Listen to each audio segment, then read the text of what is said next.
할렐루야. 나절의 아침 묵상을 함께 하시는 귀한 분들, 오늘도 하나님 주신 말씀으로 함께 묵상하고 하나님의 은혜를 나누는 귀한 시간을 갖겠습니다. 오늘 주시는 본문 말씀은 역대상 20장 말씀인데 그중에 1절로부터 8절까지만 오늘 보시겠습니다. 함께 말씀 봉독하겠습니다. 해가 바뀌어 왕들이 출전할 때가 되매 요압이 그 군대를 거느리고 나가서 암몬 자손의 땅을 격파하고 들어가 랍바를 에워싸고 다윗은 예루살렘에 그대로 있더니 요압이 랍바를 쳐서 함락시키매 다윗이 그 왕의 머리에서 보석 있는 왕관을 빼앗아 중량을 달아보니 금 한 달란트라. 그들의 왕관을 자기의 머리에 쓰니라. 다윗이 또 그 성에서 노력한 물건을 무수히 내오고 그 가운데 백성을 끌어내어 톱과 새 도끼와 돌서래로 일하게 하니라. 다윗이 암몬 자손의 모든 성읍을 이같이 하고 다윗이 모든 백성과 함께 예루살렘으로 돌아오니라.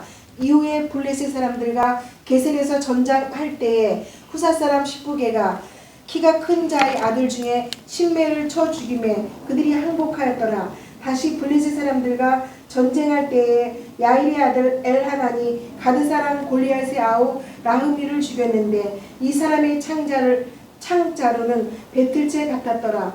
또 가드에서 전쟁할 때에 그곳에 키 큰 자 하나는 손과 발에 가락이 6씩 모두 24이 있는데 그도 키가 큰 자의 소생이라. 그가 이스라엘을 능욕함으로 다윗의 형 시므아의 아들 요나단이 그를 죽이니라.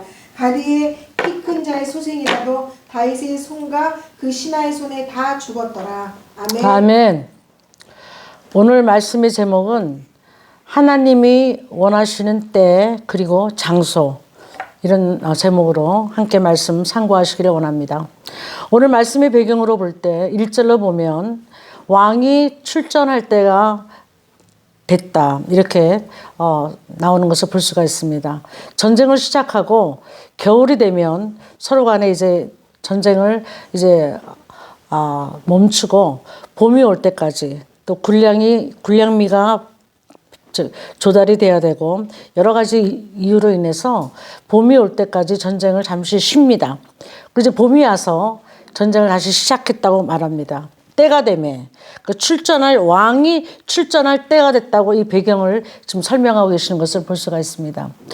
우리가 지금 이 역대상 20장의 배경을 보면 역대상뿐이 아니라 열왕기상, 또 우리가 볼 때 사무엘 하에 이 같은 사건이 나오는 것을 볼 수가 있는데, 역대기 저자는 이 역대기서를 통해서 왕들의 개인적인 자잘못과 그들의 실수와 그들의 어떤 죄악들을 논하지 않습니다. 하나님의 관점에서, 하나님의 시각에서 인간의 어떠함에도 불구하고 하나님은 하나님의 일을 시작하시고 그 일을 성취하신다라는 그 거대한 하나님의 연륜, 그 하나님의 경륜에 따라서 이 역대기 저자는 글을 쓰는 것을 볼 수가 있습니다. 그래서 아무리 악한 왕도 역대기서에는 아주 좋게 평가되어 있는 것을 우리가 볼 수가 있습니다. 그것이 열왕기 상하와 역대 상하의 차이점이고 또 사무엘 상하의 차이점인 것을 우리가 볼 수가 있습니다. 이 같은 이 사건을, 20장의 사건을 우리가 사무엘하 11장으로 가면은 이렇게 나옵니다. 왕이 출전할 때가 된다. 똑같은 사건이 1절부터 나옵니다. 그러면서 지금 왕이 출전할 때 됐는데 다윗이 왕인데도 불구하고 출전하지 않고 지금 예루살렘에 머물렀다 이랬습니다. 그러니까 하나님이 원하시는 장소에 있어야 되는데, 하나님의 때에 왕이 출전할 때가 되고 그리고 출전할 장소에 있어야 되는 왕이 지금 어디에 있었나, 그를 자세하게 역대기서에는 말하지 않지만 사무엘하 11장에 가면 이 똑같은 사건이 다윗이 그때 뭐 하고 있었는지, 어디에 있었는지 나오는 것을 볼 수가 있습니다. 우리가 다윗이 제일 잘못했던 사건이 뭐가 있을까요? 우리가 알아보면 뭐가 있을까요? 여러분이 아시는 중에 밧세바 사건, 또 압살롬의 반란 사건, 뭐 이런 개인적인 뭐 여러 가지가 많겠지만 우리가 예를 들어보자면 그렇게 큰 사건들이 있지 않습니까? 그 큰 사건 중에 한 사건, 밧세바와의 간음 사건이 이때 나오는 겁니다. 그러니까 왕이 출전할 때 왕이 앞서서 출전하지 않고 뭐 했느냐? 예루살렘에 거하였더라. 그 거한 이유가 뭐냐? 거기서 뭐 했냐? 그 2절에 보면, 사무엘하 11장 2절에 보면 저녁이 돼서 왕궁을 거닐 때에 왕궁 옥상을 거닐 때에 모욕하는 어떤 한 여자를 보더라. 그러면서 이 요압과 그의 모든 부하들이 암몬과의 전쟁에서 그렇게 힘쓰고 애쓸 때에 왕은 그렇게 하고 있었다라는 것을 여기서 보여주고 계시는 것입니다. 우리가 쓰임 받으려면은요, 우리가 어떤 사람은 하나님께 달란트를 많이 주셔서 가진 것도 많고 할 수 있는 것도 있고 능력도 있다고 보이지만 하나님께서는 그런 능력과 우리가 가진 재능을 가지고 하나님께 쓰시는 것이 아니라 하나님의 타이밍, 카이로스, 하나님의 시간에 맞춰서 그 하나님의 뜻에 순종하는 자, 그리고 내가 그 하나님의 뜻에 순종해서 어디에 있어야 될지를 아는 그런 자를 하나님께 쓰시는 것을 볼 수가 있습니다. 제 이야기입니다만 저는 그렇게 생각했어요. 항상 이렇게 좀 영적인 철이 날지 않을 때 목회하면서도 하나님 신학교 때 공부도 못하고 결석도 자주 했던 그런 목회자를 하나님 저렇게 큰 교회를 세우시고 아니 지금 모범생이었던 저는 하나님께서 이렇게 사용 안 하시는 것 같고 또 목회를 하는 도중에도 저분은 나보다 참 별나고 기도도 나보다 좀 덜하는 것 같고 말씀도 좀 덜한 것 같은데 크게 사용하시는 거 보면 그 쓴뿌리가 생기는 거예요. 우리가 비교할 때, 그렇죠? 우리가 내 자신과 남들을 비교할 때 우리가 죄인들임에 불구하고 내가 저 사람보다 조금 낫다는 어떤 하나 때문에 그것도 우리의 착각이겠지만 그런 것 때문에 우리가 비교하면서 우리를 자학하면서 또 하나님 앞에 쓴뿌리를 가지면서 하나님이 나를 쓰시는 것, 또 그 사람들을 쓰시는 것에 대해서 불평과 불만과 원망을 가질 때가 있다는 거예요. 누구나 한 번쯤은. 저는 많은 날을 그렇게 살았습니다. 이제 영적인 철이 들고 보니까 하나님은 하나님께서 택하시는 종들, 하나님께서 쓰시는 종들, 하나님의 큰 경륜의 물줄기 안에서 하나님께서 꼭 쓰셔야만 되는 그런 사건과 그런 하나님의 사람들을 통해서 그들의 개인적인 잘못이 있더라도 쓰신다는 거예요. 아니 지금 보세요. 이 암몬의 전쟁이 지금 장난이 아니거든요. 엄청나게 큰 군대거든요. 그래도 거기 암몬의 수도, 그것도 지금 암몬의 수도 랍발은 엄청나게 강대한 성이었어요. 근데 왕이 출전하지 않고 부하들만 보내서 지금 전쟁을 한 거예요. 또 뭘 했냐? 그것도 아주 기막힌 사건을 이 시간에 지금 한 거예요. 그럼 우리가 볼 때 이 전쟁이 승리해야 되겠어요? 아니면, 예? 하나님께서 따끔하게 맛을 보여주기 위해서 전쟁에서 져야 되겠어요. 우리 인간들 같으면 전쟁에 져야지 깨달을 거 아니에요. 근데 하나님이 이 전쟁에서 요압 장군과 그 부하들로 말미암아 그 군사들로 말미암아 엄청나게 대승을 거두게 하는 거예요. 앞뒤가 안 맞잖아요. 우리가 볼 때는.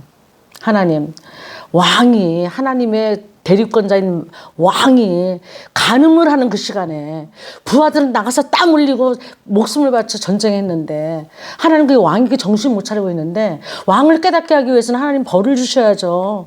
전쟁에서 져야죠. 많은 부하들이 죽어야죠. 그렇게 우리는 공식적으로 우리의 공식으로는 그렇게 됩니다. 하나님은 절대로 그렇지 않는 인간의 어떠함에 따라서 하나님의 경륜의 물줄기가 바뀌지 않는다는 거예요. 어떤 목사님이 좀 부도덕하고 좀 이상한 짓을 해도 그 교회가 잘 되고 강성하고 뭔가 하나님의 일을 하는 것 그런 교회들도 있잖아요. 전 너무 그게 이상해서 풀리지 않은 숙제였어요.